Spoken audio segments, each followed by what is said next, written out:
Hello everyone, it's Graham Coath with another My Music. It's my favourite time of the day when I get to chat to someone about music and forget about spreadsheets and writing copy and all of the other things that I've spent my entire life doing. So today I'm going to be speaking to Avelia, all about her life in music, jazz, musicals, all of that sort of thing. But first, this.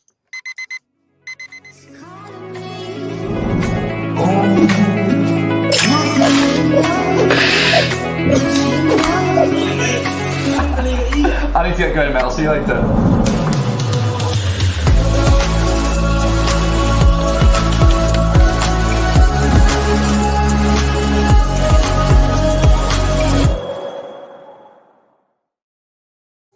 Avelia, thanks for joining me. And thanks. Pleasure. We've already been having a lovely discussion about feedback and the fact that singers quite often wander in front of speakers when they're playing live. And you commented, thank you very much, but you also commented on my poll this morning about colour. I did. I love colour. I happened to see it and I was like, oh, I love colour. And you only gave 4 choices. That's just not enough. I did for a reason. I'm sure there was a reason. I felt there must be a reason, but pink. Yeah. But hey. well, two of them were very close, which was pink and red. Yeah, very. Do you know, but pink is a very bad colour to actually paint a lot of rooms, especially if they're quite small rooms. Well, actually some experiments were done with this, and it was found that a prison was actually painted pink once, and it enraged everybody because pink is on its way towards anger. Really? Yeah. Wow. Pink isn't a calming colour. Interesting. Yeah. In fact, red is a better colour than pink. That is amazing. I remember my grandpa, he used to wear pink when he was a baby and a little, because when he was born, pink was the boy's colour. Right. And I was really shocked when I went, when my daughter, who is now 21, when I went shopping for clothes for her when she was a baby, I couldn't believe how it was pink and blue everywhere. I'm thinking, have we not got past that? I mean, I'm not saying everybody should be gender neutral, but colours, anybody can wear any colour. So why have we got the massive pink section and massive blue section? We still do. Yeah. You know, that's the I know. That's the case. We still do. It shocked me. And there's all of that lovely variety of colour out there. Yeah. And it was a great. Anyone that wants to see this, by the way, if you're on LinkedIn, you can.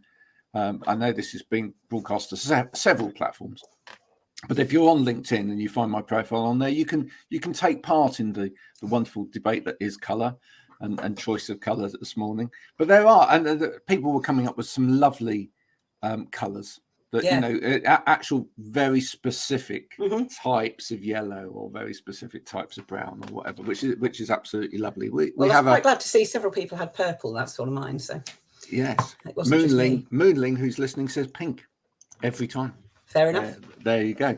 So tell me a little bit about yourself. Where did music start for you? Well, kind of all the way back on my mum's side. There's my great granddad, who obviously I never met, but he was a cornet player in the south of England, and he was quite well known, I believe. My gran had an echo cornet before I started playing. I mean, she must have got rid of it. You need to explain that to people. Sorry, what's an echo cornet? An echo cornet, they don't do them as far as I know anymore, but it's a bit like, if you know what a mute's like, you can stick a mute in the end of the bell and it kind of makes the sound smaller. And with this one, you could just press another valve or a button or something, and it would go down, instead of going out through the bell, it would go down this little echo bit. So it would sound, you could go da da da da da da and just play really quickly from one to the other. Yeah. Wow. And my great granddad had one, but I didn't start playing trumpet till I was 12. By that time, I think, well, she'd probably got rid of it before I was born, but you know, I was like, no, I could have had that.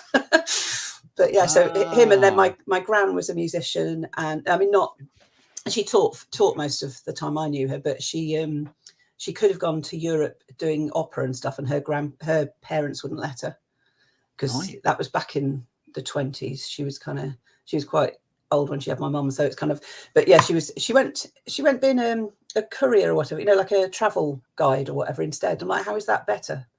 You know, she still managed to do that. So anyway, but yeah, so perhaps she took her music with her. Maybe she did. Maybe Perhaps she she was sang in the a hills. singing travel guide. Yeah, maybe she was. She never mentioned that bit. But yeah, my mum was a musician as well. She was a fabulous pianist. And my brother is a pianist. He lives in London, Alvin. He's an amazing pianist, actually, an accompanist and stuff. So it's Cool. a bit in the family. Not on the other side. The other side, my dad was a mathematician, and they were. Right. My gran was in service at 14, so it was a totally different setup. But then a lot of people see the similarities between maths and music. I did them for A levels. I did both. So I really like maths as well, but not as much as playing my trumpet. Yeah. I mean, I guess it helps. The mathematical bit helps if you want to read music and you want to understand the structure of music. There's a lot of logic in music. If you understand the logic and you understand how it works, it's so much easier to deal with. Yeah, as long as you then have the creative bit that then wants Absolutely. to pick all of the logic to pieces. Yeah, or just ignore it and just get on. So it's like it's that real right brain, left brain thing, isn't it? It's like you've got one part is really logical and really focused on detail, and the other part is flying, and it's amazing. Yeah, I do like the idea of this echo thing, but I guess these days you wouldn't actually need that, because if you wanted to do that, technology would allow you to do that with a some kind of foot pedal or whatever. You could literally just play it and I suppose so. But I mean, that would have been in like a brass band or something. That would have been no mics or anything. You could just do it. I think. Yeah. It was. I think they should bring that back. They should bring it back. It would be quite amazing to have one. You'd never use it very often, but it would be quite amazing to have one. Yeah. No. What great fun. So, what in terms of your own kind of musical education? Obviously, your family were very musical, but when you were old enough for your earliest memories, what did you start listening to? All sorts. I mean, I was, well, actually, when I say all sorts, classical, hello, classical and pop, really, to start with. And I didn't get into jazz till after I left college, and I started working, and then I ended up in a band that all they did was, well, it was music theatre, but it was also jazz based, and they all knew all about that, and I knew literally nothing. And they're talking about really famous jazz musicians. So I'm going, who's that? And then, what do you know? What do you mean you don't know that person? I'm thinking, well, do you know all the people I know? People like that. And they if they know something and you don't, they like to take the mick. And you were like, I know Johnny hates jazz. I'm not sure who Johnny is, but I know he hates jazz. But yeah, it's that thing. People always like, if you don't know something they do, they sort of look down on you and sort of just go, well, why don't you know that? And I'm thinking, but I know other things that you probably don't know. Yeah. Well, look, it's an armistice today. It's fine. No one's picking on you. So tell me some of those early bits of music that you might have listened to. What was the pop that you were listening to? Or what was the pop? Oh goodness, all sorts of things. Elton John and Sting and Carole King and all those kind of people. I used to love all the some of the real songwriters then. Yeah, I was just thinking that as I said it, and I mean, I never thought I could write songs ever. And it was one of those things other people did, and it never crossed my mind. I knew I could play my trumpet. I knew I could sing because I'd sung ever since I was born. I couldn't help myself. But songwriting was just something other. And yet, actually, the people I listened to were the songwriters. And yeah, it's sort of beginning to come out in me now. I'm beginning to sort of believe I can write songs a little bit and get some stuff out there, which is quite nice. Okay, that's an interesting way of putting it. I believe I can write songs a little bit. I mean, a lot of songwriters that I speak to say there's no choice for them. They've got they're actually, in fact, some of them say that they don't write songs. Songs come to them, or the music and everything comes to them. The song's already there, and they just give birth to it. Where do you stand on that? I mean, given the fact that you obviously you're properly trained as well, you've been to Guildhall and whatever. Royal Academy of Music. Royal Academy. do you believe that it's just out there in ether, or do you believe that it's something you work at, or where's it absolutely a bit of both. It's a bit of this left-right brain thing again. There's two of the tunes that I've written, and they're not songs, they're tunes that seem to be some of the most popular things I've written so far, literally just came to me. And one of them, there's a song I've got on my album From the Shadows called Just Contented. And I was cycling through the villages. My little boy was on the back of the bike, and I'm just cycling away. And this tune suddenly came to me. And it literally just came to me. I was like, oh, I like that. And then I didn't have a phone that I could record on at the time. I did have a mobile, but it was one of those really tiny little nothings. But I did have an answering machine at home. And I thought, I know I'm going to forget this. By the time I get home, I get him off the bike. He's screaming. He wants, you know what I mean? It's just, I was going to forget it. So I rang my answering machine and sang it to my answering machine. So when I got home, I could remember the tune, and it just happened. So some things definitely just happen, and then other things definitely need working on. Or I'll get a snippet of something, and then it's like, what do you do with that? I've got one snippet at the moment I've had for about a year or two, and it's still in my head. And I know there's a really good song in there waiting to come out, and I have no idea what to do with it. I've got a little bit of tune and one phrase, and I don't know what to do with it yet. I've got to sit down at some point and make something happen, or try and make it, and then hopefully it will start to flow. But now you see some people, when they say that, they then naturally gravitate towards trying to work those ideas through with somebody else, because you share that little bit, and then maybe people jam. That's a technical term for you folks out there. That doesn't mean make stuff with sugar and fruit. But you play those things over with somebody else, and they add their little interpretation to it. And actually, some people find that that's really helpful in terms of then growing an idea. Has that ever? I've done that. I have done that. I haven't thought about it with this one. I might. I'd be quite fussy with one or two tunes. I'm quite fussy about who I'd go with. But I wrote a whole show with a friend once, and that started. Right.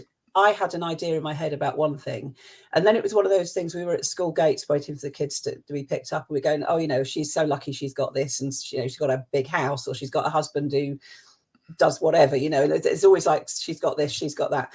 And we went, somebody should write a song about that. And then we looked at each other and went, why don't we try? And we did, and we wrote a song called She's Got It Made, and it's literally all about that. We sort of set it in a gym, so we have to do an aerobics class as we sing it, but we ended up writing more songs like When Is the Time for Me, and various things, and we ended up making a show out of it called Ifs, Buts and Babies, which we toured around the country for a few years. Brilliant. Yeah, well, that was kind of fun. Hello again. Hi. I don't know what's upsetting the dog today. Dog, please shush. I'm not even playing my trumpet. Yeah. Good meeting. Yes. Hello. Nice meeting you too.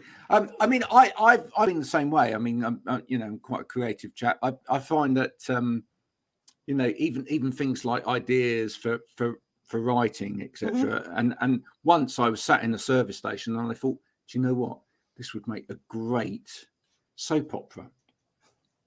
Yeah, because if you think about it, it was a service station. One of the problems I find with a lot of soaps that run for a long time is the way that they then introduce new characters, because it's all set in one particular place. And the problem with having everything set in one particular place is it becomes a little bit, it's not credible.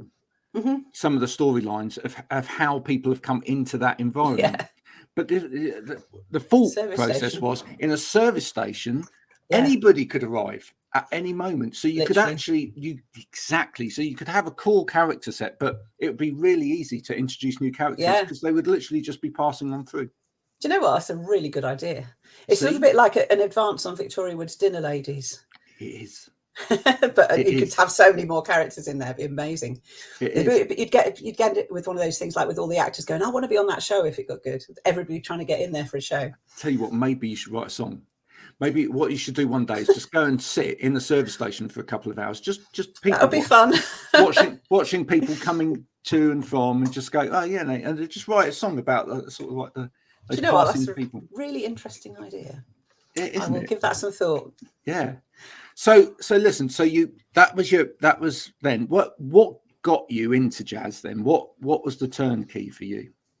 Do you know what? The biggest thing, there was a local band up in Middlesbrough. We were on tour, and we used to go to all these different places, and we were doing the show we were doing and busking and all sorts of stuff. And we went and watched this local band when we had a night off. And there was a trumpet player, and he was improvising, and the band was good. It was a nice evening, it was just a good atmosphere. And I'm looking at this trumpet player, and I'm thinking, I know I'm better than you. I'm not, because I've been through college and I knew not from a big-headed. No, absolutely not, because that's no. not the sort of thing I often think. But I just looked at him and thought, I know I'm better than you, and you can do this, and I can't, and that's ridiculous. So it kind of so just it's made inspirational in a way. Yeah, you were looking at them thinking, if he can, so can I. If you can do this, then I should be able to do this. Yeah. So so I kind of got into it more and more and more after that, and then I was sort of, if I'm singing along to the radio, I can't help myself but improvise around it and stuff, which I'd never done before. And it's quite useful when I'm teaching people who want to learn how to do jazz, because I know what it feels like. I remember all that, and I've got people who are literally going, I really want to do it, but I literally don't know where to start. So we kind of have conversations on our instrument and stuff like that. So going back, you had friends that were sort of like pushing jazz on you before you were into jazz, etc. But when the emancipation bit happened, when you suddenly had the epiphany, did you suddenly immerse yourself in jazz? Did you suddenly listen more to jazz? Oh yeah. I mean, I listened to transcribed solos, I did all that kind of stuff, but I came from a classical background, so I still had all that. And the thing that made me, it was kind of irritating and interesting.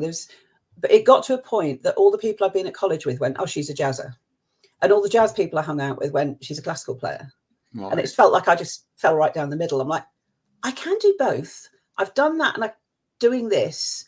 And there's no reason why I can't still do both. Exactly. Because, once you can play your instrument, in my head, once you can play your instrument, it's what's inside you. It's your understanding or your feeling for a style of music.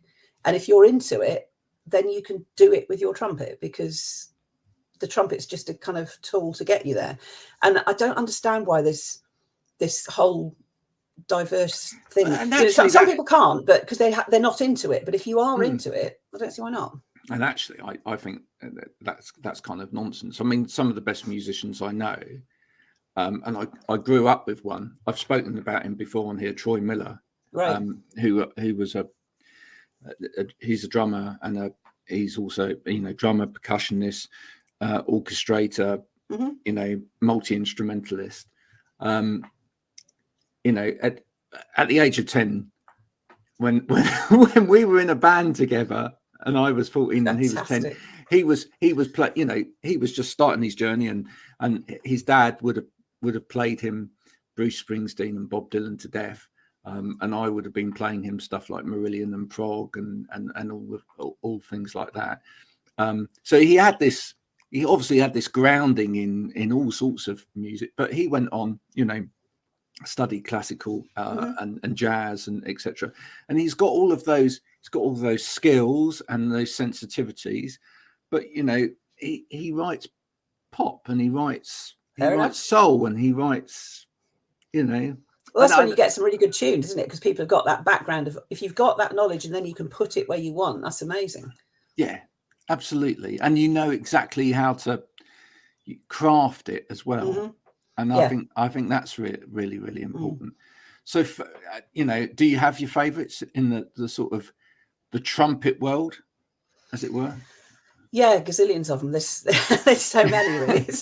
It would be hard to pick out any. I mean, I know one that really kind of caught my imagination like a long time ago was I used to go down to Ronnie Scott's a lot because I lived in London, and oh wow, cool. We had a great deal with the Musicians Union. You'd pay something like 15 quid a year and get in for £1 or £2 a night, Monday to Thursday. So if you're sitting at home going, what shall I do? It's like, I'll pop down to Ronnie's, because you could drive in at the time as well. You didn't have to get night buses and all that.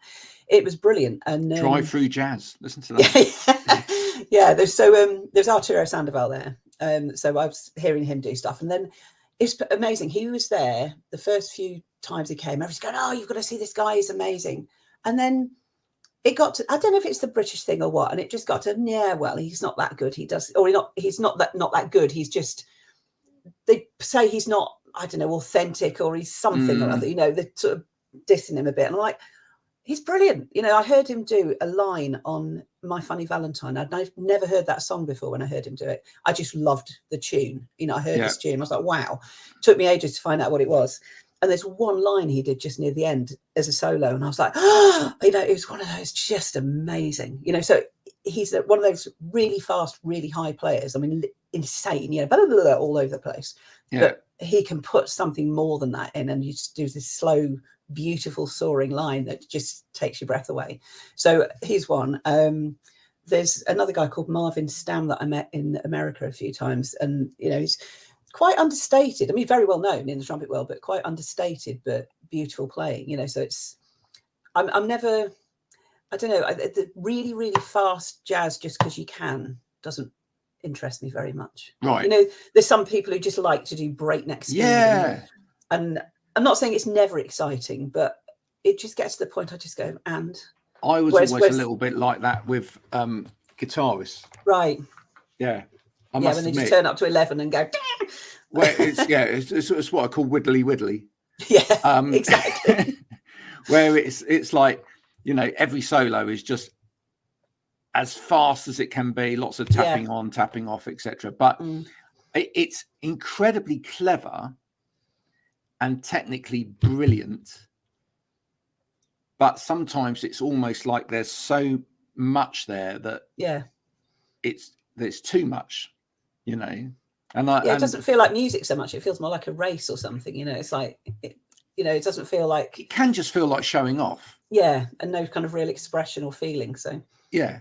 And we, we've all had those experiences in, if you've ever been a guitarist, you've all had those experiences in guitar shops where you go to try out a guitar and there's always somebody in there that goes, "Oh, are you interested in that one?" And they take it off of you, and then they pedal it as fast as they can, and then hand it back to you with a good big smile on their face, But fortunately, and this is a story I think I have told before, when I was in one band at university, we had a guy called Chris who could play really good jazz guitar, and he used to come in with us to when we were doing guitar shopping, and the guy would take the guitar and he would do all of this, and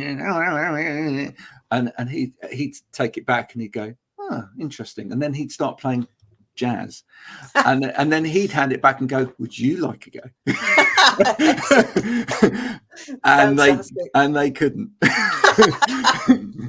which always delighted me immensely. Yeah, I can understand that. Fantastic. So it's like, look at the nuances of this, and that's so much more interesting. So I totally get that. That's great that you found these people. And in terms of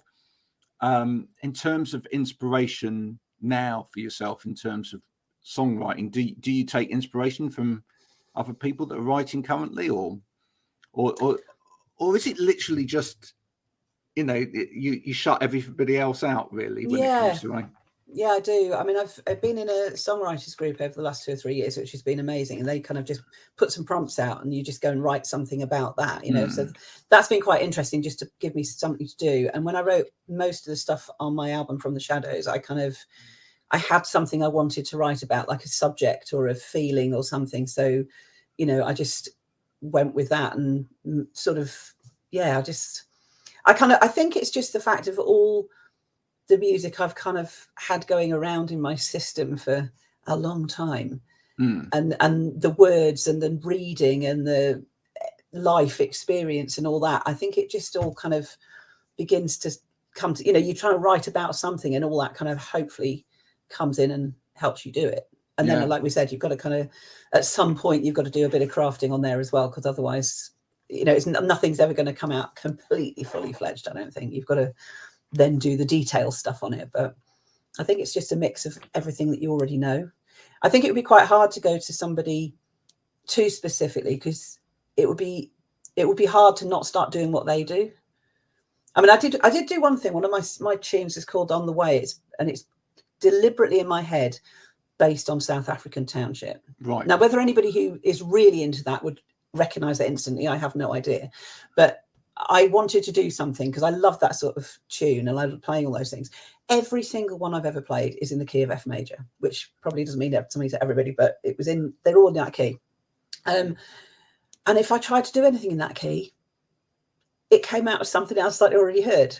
So I just shifted it into a different key. And then I thought, let me try and do it in a totally different key. And suddenly I could write my own because it was something different. Wow.